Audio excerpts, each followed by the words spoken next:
Hello বন্ধুরা, BD ছাদ কৃষি চ্যানেলের পক্ষ থেকে আপনাদেরকে স্বাগতম। তো আপনারা এখানে দেখে বুঝতেই পারছেন যে এটি হচ্ছে একটি টিপা ফল গাছ।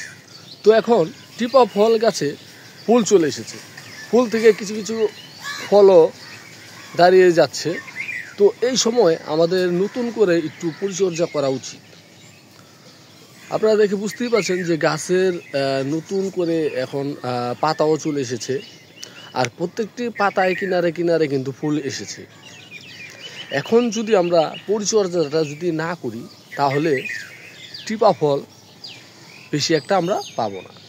তাই আমাদেরকে অবশ্যই খাবার, পানি এগুলো একটু বুঝে শুনে দিতে হবে।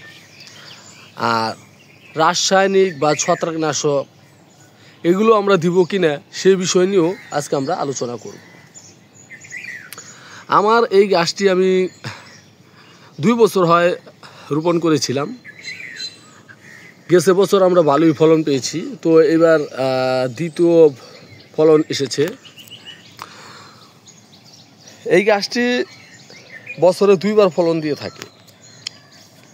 এটি হচ্ছে মিষ্টি জাত, আর যেটা টক সেটার মধ্যে কাঁটা থাকে। তো এই গাছটিতে কোনো ধরনের কাঁটা নেই, আপনারা দেখে বুঝতেই পারছেন। আপনারা দেখুন, এই গাছটিতে কোনো ধরনের কাঁটা নেই।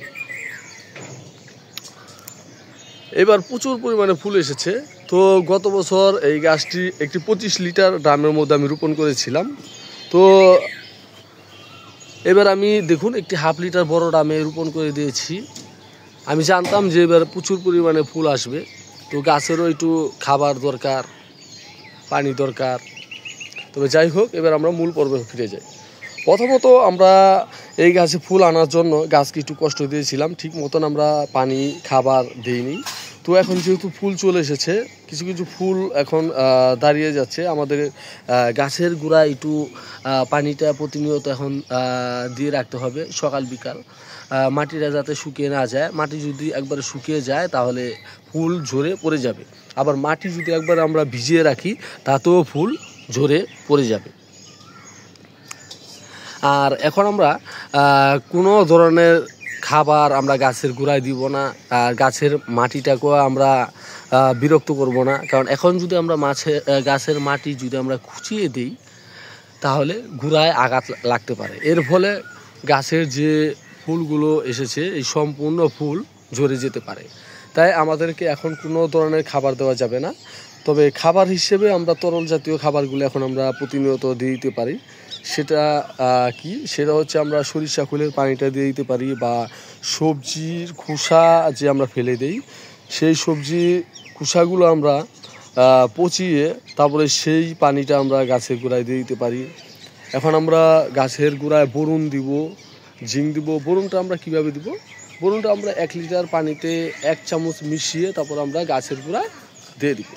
এতে ফুলের যে বটাগুলো সেগুলো শক্ত হয়ে যাবে। এর ফলে ফুলগুলো আর ঝরে পড়বে না, ফলগুলো দেখা যাচ্ছে আর ঝরে পড়বে না। আর এই মুহূর্তে আমরা গাছে কোনো ধরনের রাসায়নিক বা ছত্রাকনাশক খাবার আমরা ভুলেও দিব না। কারণ যদি আমরা এখন এই মুহূর্তে রাসায়নিক বা ছত্রাকনাশক খাবার যদি আমরা দিতে চাই তাহলে হিতে বিপরীত হয়ে যাবে, তাহলে ফুলগুলো সম্পূর্ণ ঝরে পড়ে যাবে। তাই এখন আমরা কোনো ধরনের রাসায়নিক বা ছত্রাকনাশক এই ধরনের কোনো ওষুধ আমরা ভুলেও গাছে ব্যবহার করব না। আর এই টিপা ফল গাছে সাধারণত ওরা রাসায়নিক খাবার বেশি একটা পছন্দ করে না, ওরা সবসময় জৈবিক খাবার পছন্দ করে থাকে। যখন আমাদের ফলগুলো মার্বেল সাইজ হয়ে যাবে, এই ফল সাধারণত মার্বেল সাইজে একটু বড় হয়। যখনই আমরা দেখব যে ফলগুলো একটু দাঁড়িয়ে গেছে তখনই আমরা গাছের গোড়ায় সাইড দিয়ে বলতে এই সাইড দিয়ে আমরা কিছু খাবার দিয়ে দেবো। সেই খাবার হিসেবে আমরা দিব হচ্ছে গোবর দিব, ভার্মি কম্পোস্ট দিব, হাড় গুঁড়ো দিব, শিংকুচি দিব। এই খাবারগুলো আমরা এই সাইড দিয়ে আমরা দিয়ে দিব। এর ফলে গাছে শক্তি পেয়ে যাবে, তারপর আস্তে আস্তে ফলগুলো বড় হতে থাকবে। তো এই হচ্ছে বন্ধুরা, যদি ভিডিওটি ভালো লাগে অবশ্যই চ্যানেলটি সাবস্ক্রাইব করবেন, লাইক করবেন, শেয়ার করবেন, কমেন্ট করবেন এবং পরবর্তী ভিডিওটি পাওয়ার জন্য অবশ্যই বেল আইকনে চাপ দিয়ে রাখবেন। এই বলে বন্ধুরা আজকের মতন আমি বিদায় নিচ্ছি।